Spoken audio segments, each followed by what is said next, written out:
অতি সংক্ষিপ্ত একটা খাকা নকশা দিয়েছিলাম। এই নকশার ভিত্তিতে কিছু আলোচনা হবে। আলোচনাগুলো খুব ধ্যানের সাথে জ্ঞানের সাথে যদি গ্রহণ করি তো আমাদের জন্য ফিকহ পড়াটা সহজ হবে ইনশাল্লাহ। প্রত্যেক জিনিসের পরিচয় জানা থাকলে সেই জিনিস পড়ার প্রতি আগ্রহ হয়। কোনো জিনিসের ফজিলত জানা থাকলে, যেমন ওই জিনিস অর্জন করার জন্য মেহনত করতে নিজের থেকে আগ্রহ উদ্দীপনা জাগে, ঠিক তেমনি ভাবে যদি মানে কোনো বিষয়ের গুরুত্ব, তাৎপর্য, ফজিলত জানা থাকে তাহলে ওই জিনিসটা সম্পর্কে জ্ঞান অর্জন করতে যে চেষ্টা মেহনত দরকার সেটা আমাদের অর্জন করা কষ্ট সাধ্য মনে হয় না, সহজ মনে হয়। আমাদের ফার্সিতে একটা শব্দ আছে, উলফত মে বরাবর হে ওফা হো কে জফা হো, হর চিজ মে লজ্জত হে আগার দিল মে মজা হো। দিলের ভিতরে যদি কোনো জিনিসের প্রতি মহব্বত থাকে তো সেই জিনিস থেকে অফা হোক আর জফা হোক, অর্থাৎ তার থেকে আমি ভালো ব্যবহার পাই আর খারাপই পাই, সেটা অর্জন করতে আমার কষ্ট হোক আর আনন্দই হোক, যেমনই হোক, কোনোটাই তার কাছে কষ্টকর মনে হবে না। বাংলায় যদি বলতে চাই, দিলে জায়গা হইলে পাশে জায়গা হয়। পাশে একটা চেয়ার আছে, সেই চেয়ারে কখনো নিজেও আটে না, আবার কখন এমন হয় এই চেয়ারে দুইজনে বসা যায়।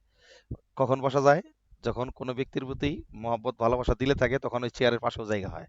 এটাই এক কথাই বোঝায়, দিলে জায়গা হলে পাশেও জায়গা হয়। তা আমি বোঝাতে চাচ্ছি, আমরা যে যে ফুনুনটা পড়তে চাচ্ছি সেই ফুনুনের প্রতি যদি গুরুত্ব এবং আগ্রহ জন্মানো যায় তাহলে সেই ফিক্ট এবং সেই শাস্ত্রটা আহ, পড়ার প্রতি আমাদের ভিতর থেকে আগ্রহ হবে এবং পড়েও মজা পাবো, তৃপ্তি পাবো। নাহলে রসকস সিঙ্গারাবিহীন, রসকস সিঙ্গারা বুলবুলি ছাড়া একটা পড়াশোনা হবে। ওইটা বেশিক্ষণ পড়ার প্রতি আগ্রহ থাকবে না, ওইটা এমনি একটা নাম কেউ আসতে শুধু বসলাম, দর্শে আসলাম, শুনলাম, গেলাম, এরকম হবে। যাই হোক, আমি যে কথা বলার জন্য মানে এতগুলো আলোচনা করলাম, যে আজকে আমাদের যে এখানে আপনারা সকলেই অবশ্যই দেখতে পাচ্ছেন স্ক্রিনের ভিতরে,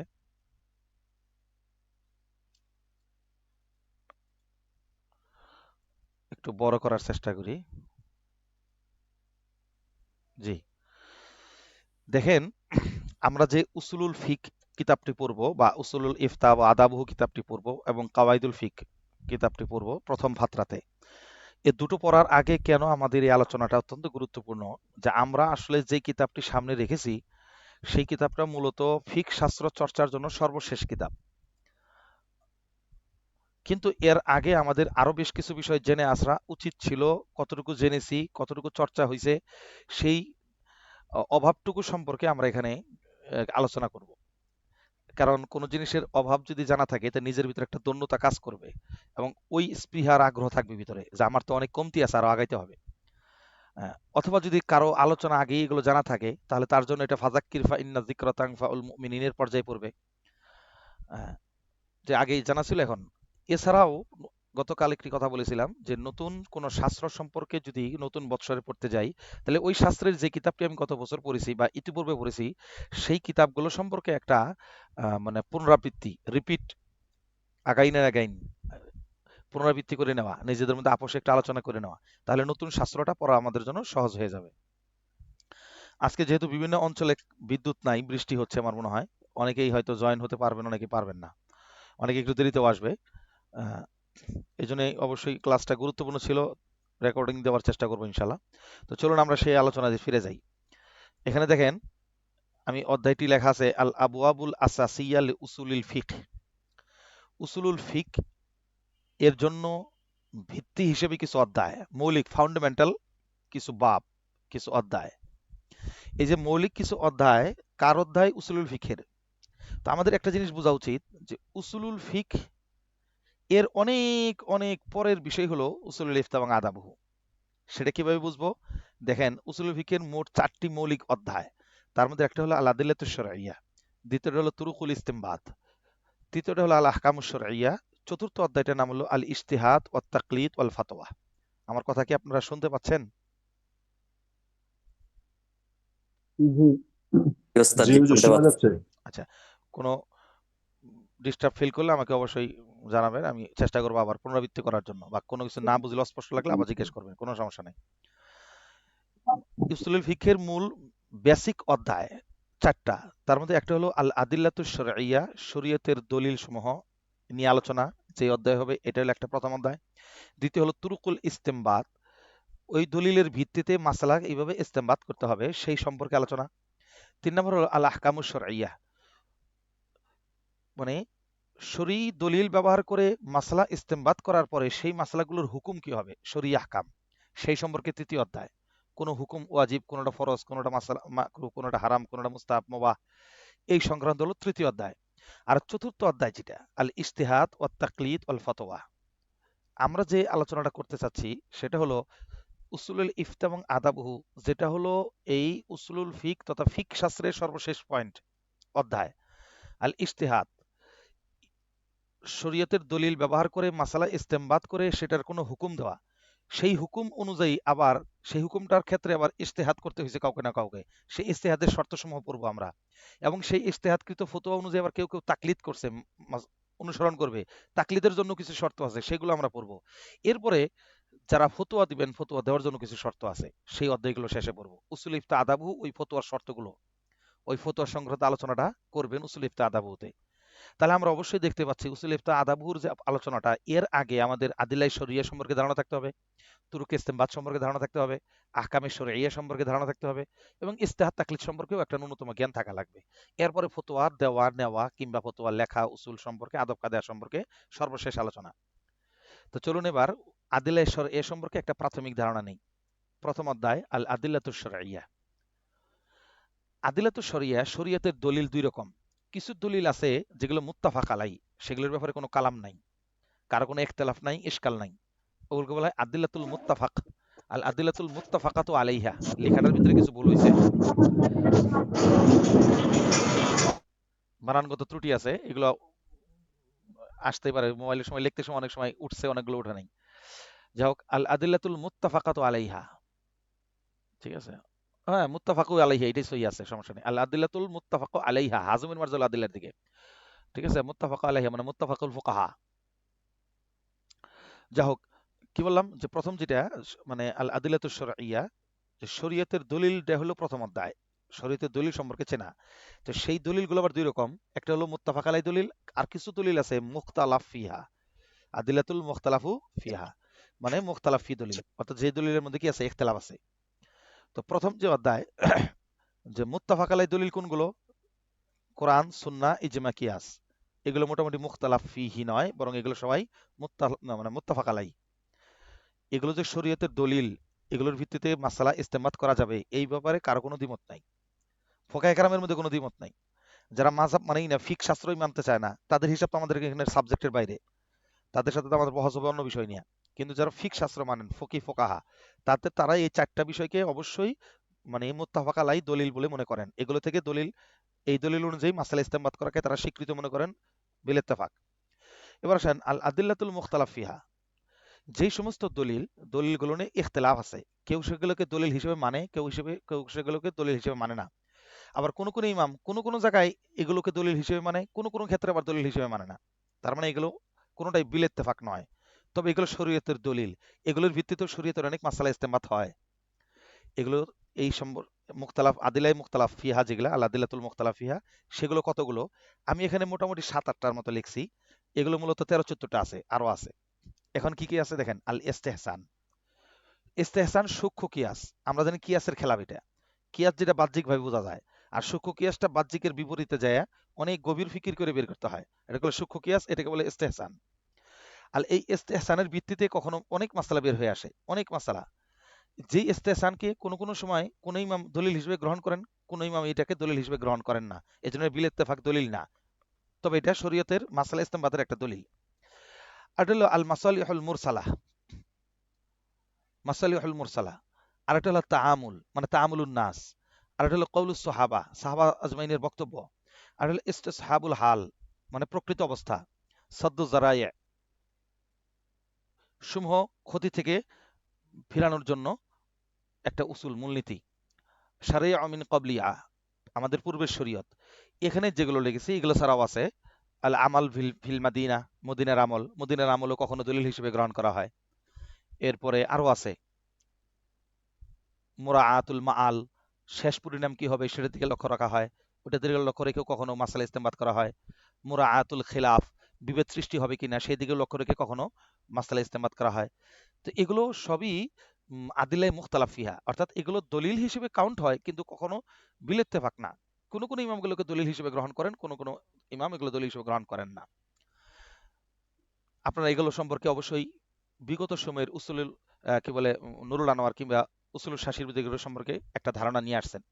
আমি একটা কয়েকটা সম্পর্কে একটু প্রাইমারি ধারণা দেই, যাতে করে আমাদের উসুল ফিক এবং উসুল ইফতা যখন পড়বো এগুলো সম্পর্কে আমাদের তেমন কোনো টেনশন হেজিটেশন ফিল করতে না হয়।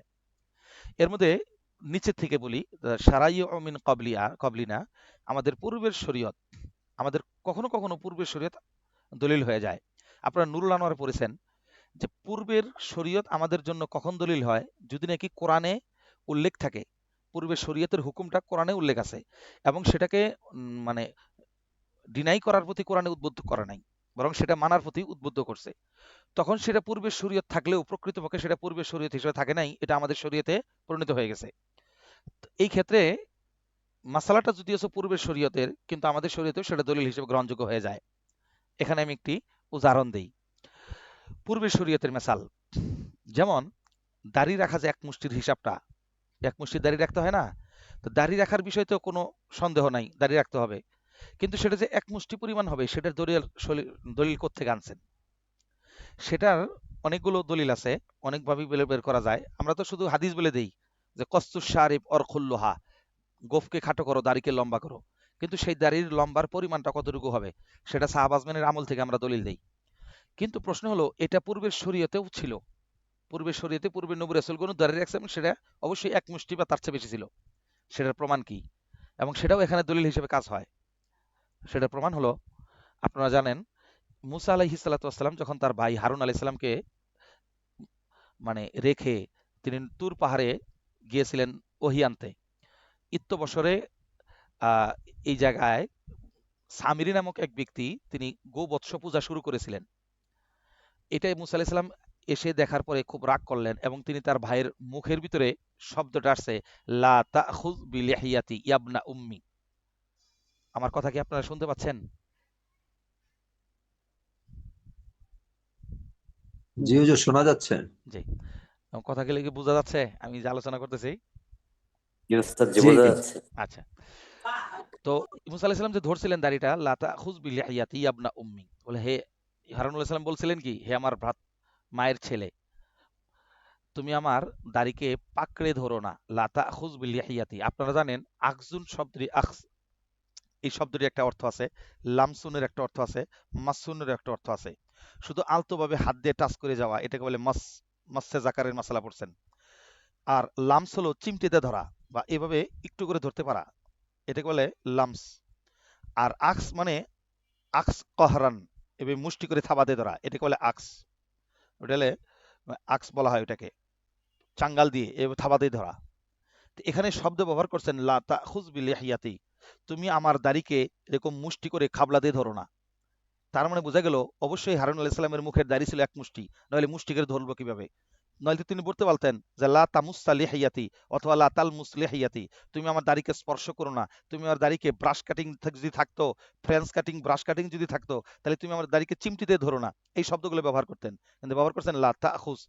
এখানে আকজুন শব্দটির অর্থই বোঝা যায় অবশ্যই তার দাড়ি মুষ্টি পরিমাণ ছিল, না হলে আকজুন শব্দটি এখানে আসতো না। এখন আসেন, এটাতে ইশারাতুন নস থেকে আমরা বুঝলাম, কিন্তু এই নসের যে কাহিনীটা সেটা কি আমাদের শরীয়তে না পূর্বে শরীয়তে ছিল?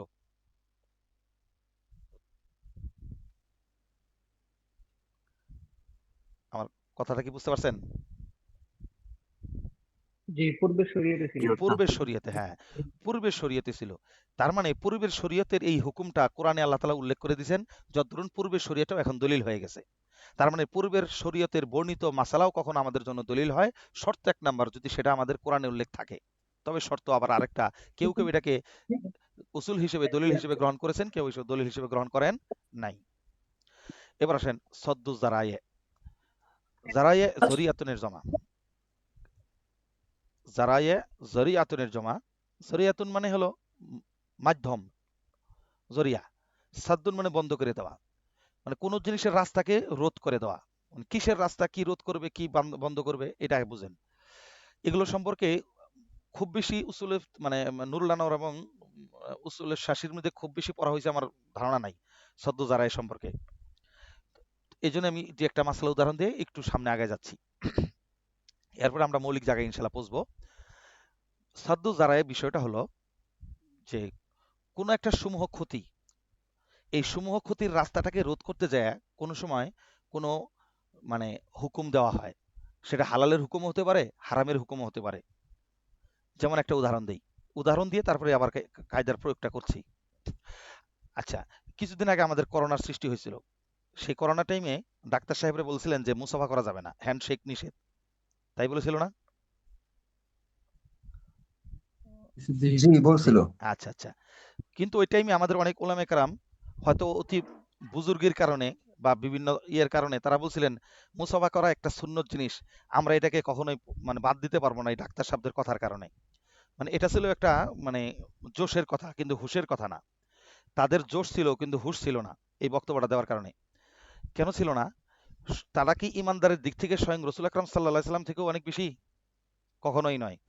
আপনারা যারা মুসলিম শরীফ পড়ে আসছেন সেখানে দেখবেন রসুল আকরাম সাল্লাহ আলি সাল্লামের সাথে এক ব্যক্তি বায়াত হতে আসছিল, কোন একজন সাহাবী বায়াত হতে আসছিলেন। ওই সাহাবীর হাতে ছিল কুষ্ঠরোগ।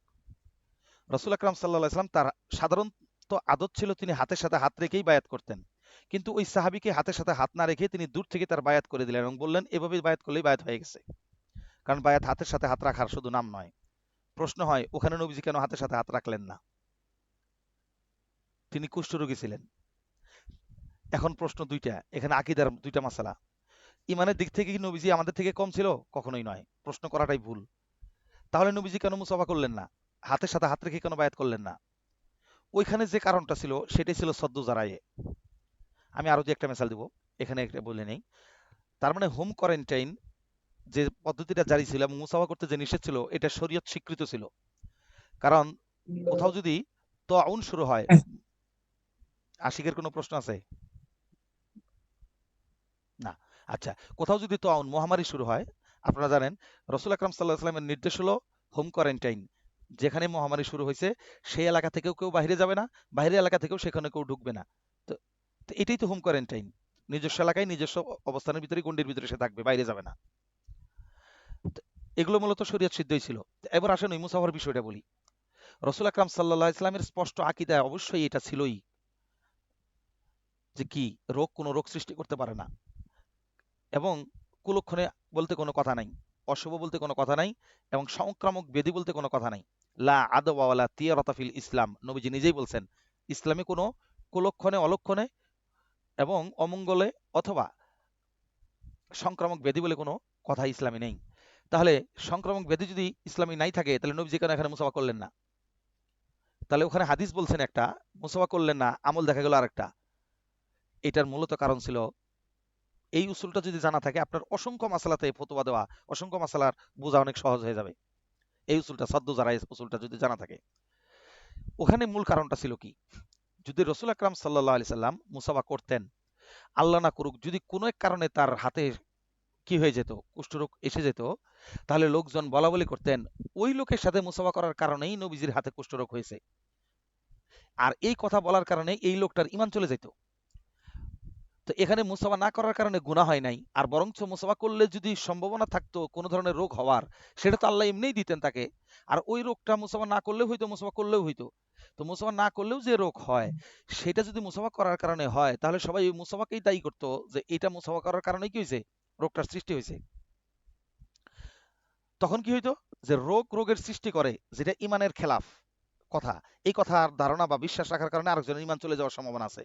রসুল আকরাম সাল্লাহ ইসলাম অন্যের ইমান যেন হরণ না হয় ওই রাস্তাটাকে বন্ধ করার জন্য তিনি একটা বৈধ কাজকে পরিত্যাগ করলেন। এটি হলো সদ্দু জারায়ে, যে একটা ক্ষতির রাস্তা রোধ করে দিলাম, সমূহ সম্ভাবনা ছিল ক্ষতির, সেটা রাস্তাকে বন্ধ করে দিলাম। যদি এখানে নবীজি মুসাফা করতেন তো ওই ক্ষতির সম্ভাবনা ছিল, ইমান হরণ হওয়ার সম্ভাবনা ছিল কারো কারো। এখানে একটা বাস্তব মেসাল দেই। আমার এই মেসালটা কি বুঝছেন, উপমাটা বুঝছেন? জি বুঝতে পেরেছি। জি জি আর একটা চাক্ষুষ মেসাল দেই। জাস্টিস মাওলানা তাকি উসমানী সাহেব দামাত বারকাতুম, উনি আমার জীবনে সর্বপ্রথম মাদ্রাসায় ভর্তি হওয়ার পরে সর্বপ্রথম জীবনে একটা বই পুরস্কার পেয়েছিলাম ইংরেজি বক্তব্য দিয়ে। বইটার নাম ছিল খানে কা আদাব, তাকি উসমানী সাহেবের লেখা। আসলে ভাবছিলেন তকি উসমানী সাহেব লেখছেন, পরে দেখি ওটা ডাক্তার আব্দুল হাই আরেফি লেখছেন, অর্থাৎ তকি উসমানী সাহেবের পীর সাহেব যিনি তিনি লেখছেন। তো বিষয়টা পড়তে পড়তে একটা মাসালা পড়ছিলাম যেটার সমাধান আমার 10 বছরে হয় নাই, ফিক পড়ার পরে সমাধানটা হয়েছে। সেখানে তিনি লিখছিলেন ওই কিতাবের ভিতরে যে কোনো জায়গায় যদি কেউ হোটেলে যায়, তো হোটেলের পরিবেশ কি চেয়ার টেবিলে খেতে হয়, কিন্তু পক্ষান্তরে আমরা জানি জি সাধারণ সুন্নত হলো নিচে ফ্লোরে বসে খানা খাওয়া, দস্তরখান বিছিয়ে খানা খাওয়া। হ্যাঁ, দস্তরখান নিয়ে একতলাপ আছে, কেউ বলছেন প্লেটই দস্তরখান, কেউ বলছেন প্লেটই দস্তরখান, আবার কেউ বলেছেন দস্তরখান নামক আলাদা কাগজ বিছাইতে হবে, আলাদা একটা সুফরা বিছাইতে হবে, যেটাই হোক, এটা আবার একতলাফ। বাকি এখন যে জিনিসটা ওখানে তিনি লিখছেন, কেউ যদি হোটেলে যায় তাহলে অবশ্যই সে চেয়ার টেবিলেই খাবে, কোশ্চিন কালেও সে নিচে বসার চেষ্টা করবে না। কেন? সেই কেন জবাব ওখানে নাই। আমারও বুঝে আসতেছিল না যে সুন্নতটা কেন পরিত্যাগ করবে এখানে। পরবর্তীতে আমার এখানে বুঝে আসছে যে এই সুন্নতটা এখানে পরিত্যাগ করার বড় কারণ হলো ওখানে কারো কারো ইমান হরণ হওয়ার সম্ভাবনা ছিল। কিভাবে? যদি ওই জায়গায় কোনো একজন ব্যক্তি সুন্নতের ইহতেমাম করতে গিয়ে ফ্লোরেই বসে, দস্তরখান বিছায়, তাহলে কিছু কিছু লোক আছেন যারা দুর্বল চিত্তের, দুর্বল ইমানের, তারা নবীজির এই সুন্নতটাকে কটাক্ষের দৃষ্টিতে দেখবে। এই লোক সুন্নতের আমল না করার কারণে, এটা সুন্নতে হুদা ছিল না, সুন্নতে হুদা নয়, এমন সুন্নত নয় যে করতেই হবে। তো এই সুন্নতে হুদা না হওয়ার কারণে, এই সুন্নত না করার কারণে তার কোনো গুনাহ হইতেছিল না, অথবা তার তেমন কোনো ক্ষতি হচ্ছিল না। পক্ষান্তরে এই সুন্নত পালন করার কারণে কোনো দুর্বল ইমানদার এই সুন্নতকে যদি কটাক্ষ করত, তাহলে তার ইমান নষ্ট হয়ে যাওয়ার সম্ভাবনা ছিল। তো ওই যে বৃহৎ স্বার্থ, যে ইমান নষ্ট হয়ে যাওয়ার সম্ভাবনা আছে, এই স্বার্থকে সামনে রেখেই ওই সমস্ত মানে বিজি প্লেজের ভিতরে যেখানে এরকম সম্ভাবনা আছে সুন্নতকে কেউ কটাক্ষের দৃষ্টিতে দেখবে, সেই জায়গাতে এরকম সাধারণ সুন্নত পরিত্যাগ করাটাই উত্তম। অন্যথায় সুন্নত সাধারণ থেকে সাধারণ একটা মুস্তাহাবকেও যদি কেউ ইস্তেহজা করে, তাহলে সে মুরতাদ হয়ে যাবে। আমাদের আব্দুল মালিক সাহেব মুরতাদ হওয়ার 8টি কারণ উল্লেখ করছেন, মৌলিক কারণ, এগুলো আলোচনা করবে এক সময়। ঠিক আছে? এটাও একটা, যে কোন একটা স্বীকৃত মাসালা, সেটা যদি মুস্তাহাব পর্যায়েও হয়, স্বীকৃত মাসালা শরীয়তের দলিল দিয়ে স্বীকৃত, তাহলে এমন মুস্তাহাব বিষয়কেও যদি ইস্তেহজার দৃষ্টিতে দেখে, তাহলে তার ঈমান চলে যাবে, মুরতাদ হয়ে যাবে। তাহলে এমন সুন্নতকে যদি নিচে বৈশা খাওয়ার কারণে, দেখছো ব্যাক্যের লোক কিভাবে নিচে বৈশা খায়, এরকম ভাবে কটাক্ষ করে, তাহলে এই কটাক্ষের কারণে তার ঈমান চলে যাওয়ার সম্ভাবনা থাকে। তো এখানে সুন্নত না পালন করে গুনাহ নাই, পালন করলে তার বড় একটা ক্ষতির সম্ভাবনা আছে। ওই ক্ষতিকে রোধ করার জন্য, এটাকে বলে সদ্দু জারায়ে, ওই ক্ষতিকে রক্ষা করার জন্যই কখনো কখনো এরকম ছোট আমল ছেড়ে দেওয়া বৈধ। সদ্য জারায়ের উপমাটা কি আপনারা বুঝতে পারছেন? জি জি যে সবাই কথা বলেন বইটি কিন্তু। আমি পড়েছি আলহামদুলিল্লাহ। হ্যাঁ, আচ্ছা, যাক, মাশাআল্লাহ। খাওয়ার আদব। হ্যাঁ, খানাকে আদব, খাবার আদব। এবার আসেন ইসতিসহাবুল হাল। এখানে কি একটা প্রশ্ন করা যাবে? হ্যাঁ, অবশ্যই প্রশ্ন করা যাবে।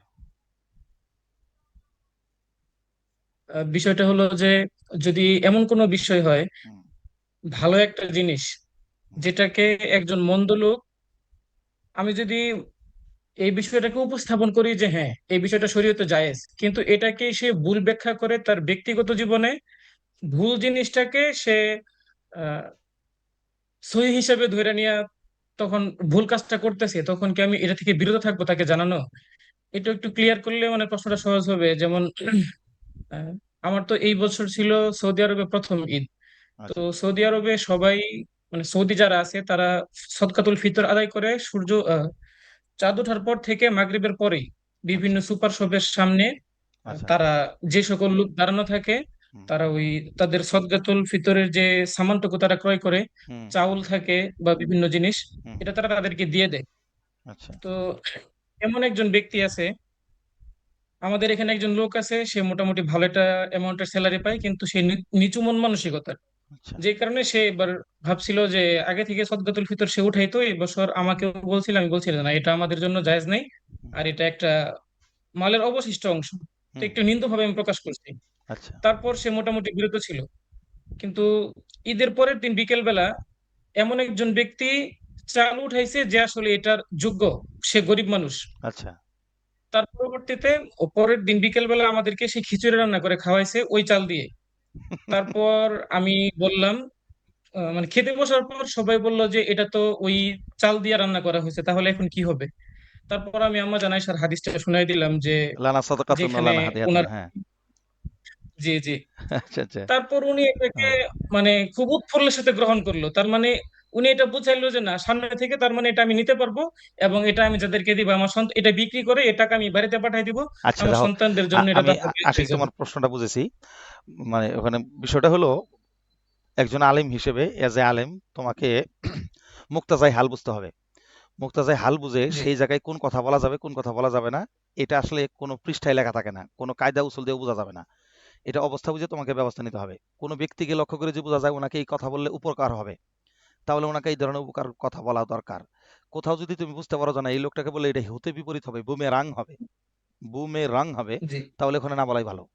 ঠিক আছে? বাকি কোনো কোনো জি সময় হককে হক হিসেবে এজাহার করা, সেটা আবার এক মাসলা। আর আমরা যেটা বলতেছি সদ্য জারায়ে, সেটা হলো মানে ইমানের খতরার মাসালা হলো আরেকটা জিনিস। ঠিক আছে? মানে বড় ভয়ঙ্কর জি বিষয়। ওই ক্ষেত্রে ছোট ছোট বিষয়কে উপেক্ষা করা যায় এই উসুলের ভিত্তিতে। যাক, মাঝখানে আমরা একটা সালাত হিসেবে একটা ঘটনাও শুনতে পেলাম না, সুদূর মক্কানগরীর কিচ্ছা শুনলাম। যাক, ভালোই লাগলো। চলেন, ইস্তেসাহাবুল হাল। আচ্ছা, আপনাদের কি মানে খুব বিরক্ত লাগতেছে কিনা? মানে আমি জি না জি না ওস্তাদ, জি হুজুর, ভালো। আচ্ছা আলহামদুলিল্লাহ। আচ্ছা, আলহামদুলিল্লাহ। যাক মাশাল্লাহ। সমূহ মানে আজকে সম্ভবত বৃষ্টির কারণে অনেকে উপস্থিত হতে পারছে না, কারণ কালকে তো প্রায় 14-15 জন ছিল, আজকে হঠাৎ করে 9-10 জন। অবশ্য বৃষ্টির কারণেই মনে হয় মানে সম্ভাবনাটা এটাই যে অনেকের হাতে বিদ্যুৎ নেই বা নেট টেট কানেকশন হারিয়ে গেছে, এরকম হতে পারে। তো ইস্তেসহাবুল হাল, প্রকৃত অবস্থা, এটাও একটা শরীয়তের দলিল। তবে কেউ এটাকে দলিল হিসেবে গ্রহণ করেছেন, কেউ গ্রহণ করে নাই। তা আমরা দেখতে পাই আমাদের মাযহাবের বা আমাদের ফিকহের ক্ষেত্রে অনেক মাসালাই আছে ইস্তেসাবুল হালের মাধ্যমে বের হয়েছে। ইস্তেসাবুল হাল মানে কি? প্রকৃত অবস্থা, আসল অবস্থা। যেমন আমরা জানি যে আসলুল আশিয়া আত তহারাত, প্রত্যেক জিনিসের প্রথম হালত হলো সে পবিত্র, মানে পজিটিভ হালত, এটি তার প্রকৃত হালত। নেগেটিভ হওয়ার জন্য দলিল লাগবে, নেগেটিভ হওয়ার জন্য দলিল লাগবে, অপবিত্র হওয়ার জন্য ওই জিনিসের পক্ষে একটা দলিল লাগবে। তো এই যে প্রত্যেক জিনিসের যে প্রথম বিষয় বললাম যে প্রত্যেক জিনিসের প্রথম হালতই হলো পবিত্রতার হালত, তো এটা কিসের ভিত্তিতে বললাম? তো এটা হলো মূলত ইস্তেসাবুল হাল। কারণ প্রত্যেক জিনিসকে পবিত্র হিসেবে ধরে নেওয়া হয়, হাবদক হিসেবে ধরে নেওয়া হয়। বুঝছেন? কুল্লু মাউলুদিন ইউলাদু আলাল ফিতরতি, প্রত্যেক সন্তান ভূমিষ্ঠ হইতে কাফের হিসেবে ভূমিষ্ঠ হয় নাই, ও মুসলিম ঘরের সন্তানের মতোই সে ভূমিষ্ঠ হয়েছে। সুম্মা আবওয়াহু ইহাউদানিহি আও ইনাসসিরানিহি, এরপরে তার হালত চেঞ্জ হয়েছে তার পিতামাতার কারণে, তার প্রতিবেশীর অভিভাবকের কারণে। তার মানে প্রথম হালত তার ইসলামের হালতই ছিল। তার মানে পৃথিবীর সকল বিষয়ের প্রথম হুকুম হালাল, প্রথম হুকুম তহারত, এর উপরেই থাকবে। তবে তার হারাম হওয়ার জন্য, নাপাক হওয়ার জন্য আলাদা দলিল লাগবে। যতক্ষণ এই আলাদা দলিল প্রতিষ্ঠিত না হবে ততক্ষণ তার উপরে হারামের ফতোয়া দেওয়া যাবে না। এই যে হারামের ফতোয়া দেওয়া যাচ্ছে না, হালালের উপরেই তাকে মনে করতেছি, হালাল জ্ঞান করতেছি, পবিত্র জ্ঞান করতেছি কেন? ওই ইস্তেসাবুল হাল, প্রত্যেক জিনিসের প্রকৃত অবস্থা এবং আসল অবস্থার দিকে বিবেচনা করে। আর প্রকৃত অবস্থা কি? প্রত্যেক আসলুল আশিয়া তহারাত, আসলুল আশিয়াল মুবাহ, প্রত্যেক জিনিসই প্রকৃত অবস্থা হলে তার বৈধ হওয়া, অবৈধ হওয়ার জন্য আলাদা শরীয়তে দলিল প্রয়োজন। এরপর আসেন কৌলুস সাহাবা, সাহাবাজমিনের কৌল, বক্তব্য, এটাও একটা শরীয়তের দলিল। আর তামুল, এটা তো বক্তব্য শরীয়তের দলিল, এই ব্যাপারে তো আমরা কমবেশ সবাই জানি। অনেক ক্ষেত্রে আমরা সাহাবাজমিনের বক্তব্য দিয়েও, তাদের আসার দিয়ে, যেগুলোকে আমরা হাদিসের পর্যায়ে মনে করি কৌলে সাহাবা, সেগুলো আমরা দলিল হিসেবে অনেক জায়গায় অনেক মাসালা বের করে থাকি। কিন্তু সমস্যাটা হলো কোন জায়গায় জানেন?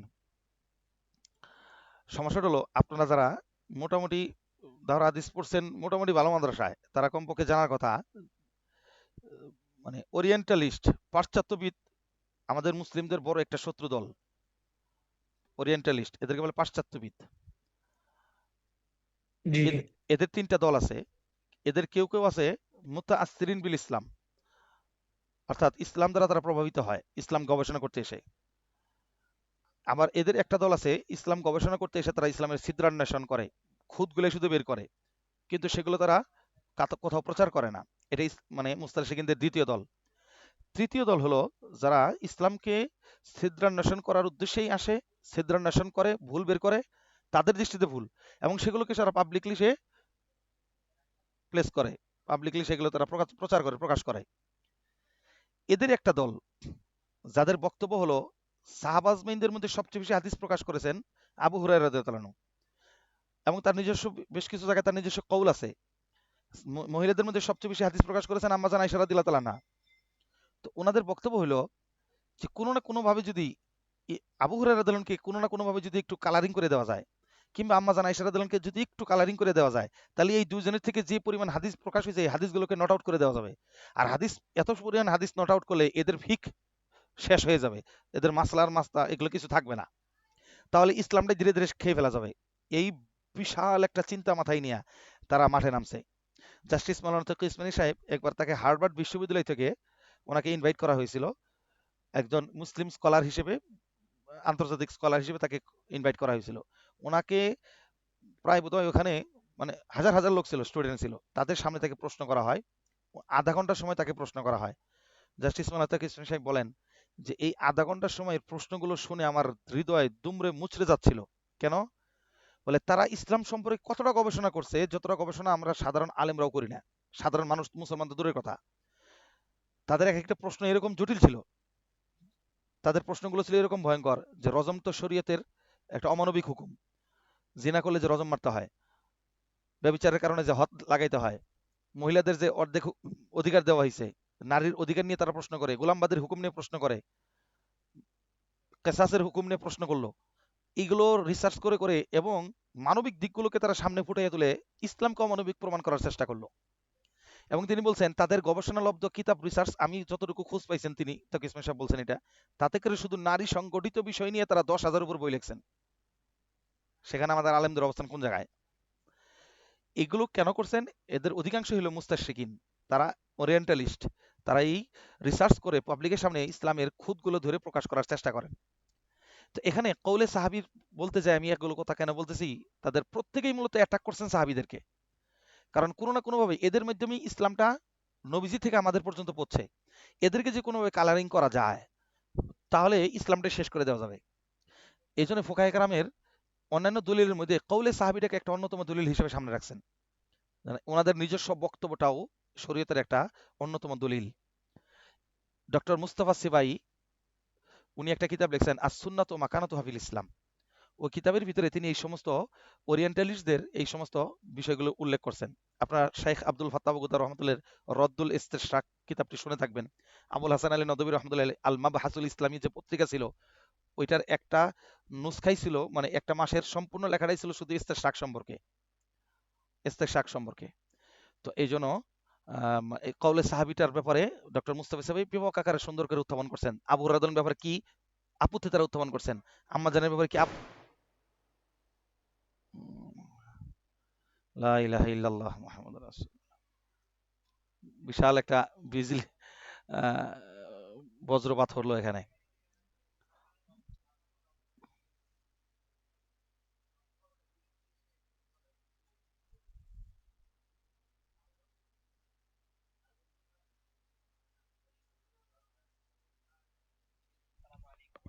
আসসালামু আলাইকুম ওয়া রাহমাতুল্লাহ।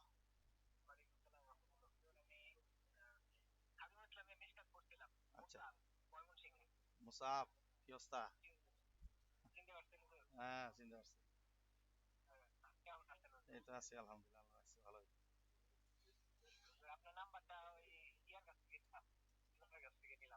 কার কাছ থেকে? দিলওয়ার, আচ্ছা আচ্ছা আচ্ছা।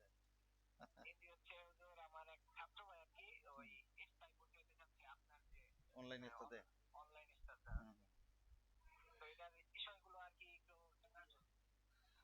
বিষয় বলতে এখানে আমার এটাই হোয়াটসঅ্যাপ নাম্বার, এই হোয়াটসঅ্যাপ নাম্বারে সে তার মার্কশিট এবং আইডি কার্ড ছবি পাঠাবে। এক বাড়িধারা থেকে যাই দিতে হয়েছে, এখানে মালিবাগের অসংখ্য ছেলে মুমতাজ পাওয়া আমার এখানে ভর্তি হয়েছে, ক্লাস ওই মানের হচ্ছে, সুতরাং সে আসলে মজা পাবে। ঠিক আছে, মালিবাগের অনেক বেস্ট বেস্ট ছাত্র ভর্তি হয়েছে এখানে। আমার এটা আলহামদুলিল্লাহ গত বছর ভালো নাম করছে, 50 জনের মতো গত বছরই ছিল, যার কারণে আলহামদুলিল্লাহ বেশ একটা অবস্থান পাইছি এটা।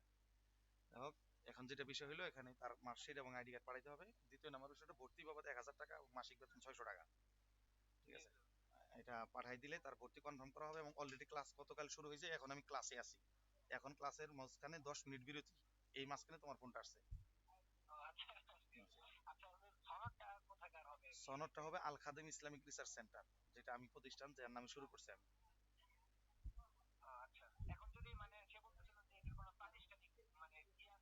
প্রাতিষ্ঠানিক অবকাঠামো গঠন চলতেছে, তৈরি হইতেছে, অলরেডি 9টা 8টা পিলার হয়ে গেছে আলহামদুলিল্লাহ বাসান থেকে আমাদের নিজস্ব জায়গায়। ঠিক আছে, ওখানে প্রতিষ্ঠান উঠলে ওখানে এটার ব্যানার লাগানো হয়ে যাবে। বাদ বাকি এখন আপাতত এটার অস্থায়ী ঠিকানা আমি নিজেই এবং আমার রুম, এবং এই মাদ্রাসাতেই সেটার অনুষ্ঠান হয়। সমাপনী অনুষ্ঠান এই মাদ্রাসাতেই গত বছর করেছি, এবং আমাদের এখানকার সকল উস্তাদ ছিলেন এবং বাইরে থেকে মুরব্বী আনা হয়েছে, তাদের মাধ্যমে সনদ, ক্রেস্ট, পাগুড়ি সব দেওয়া হয়েছে। জি জি। এখানে আমাদের এখানকার জামিয়ার যত শিক্ষক মানে প্রিন্সিপাল সহ সবাই ছিলেন, সকলের উপস্থিতিতে ক্রেস্ট দেওয়া হয়েছে, সনদ দেওয়া হয়েছে এবং বাইরে থেকে মুরব্বী আনা হয়েছিল, তাদের মাধ্যমে অনুষ্ঠান করে তারপরে দিছে, এই মাদ্রাসাতে অনুষ্ঠান হয়েছিল।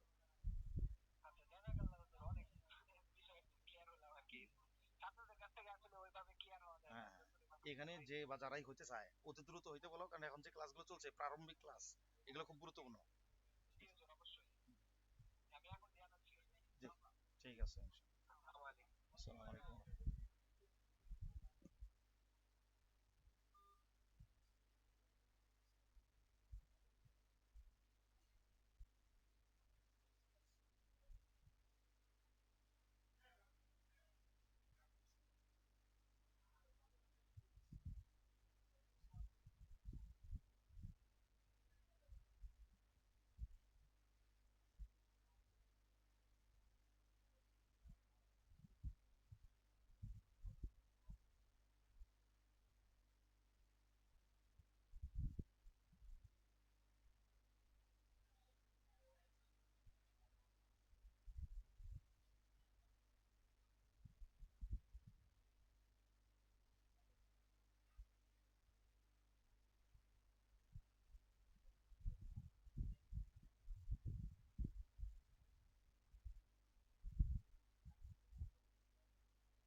বিদ্যুৎ এখানে সরাও, মেইন লাইন সরাও এখান থেকে।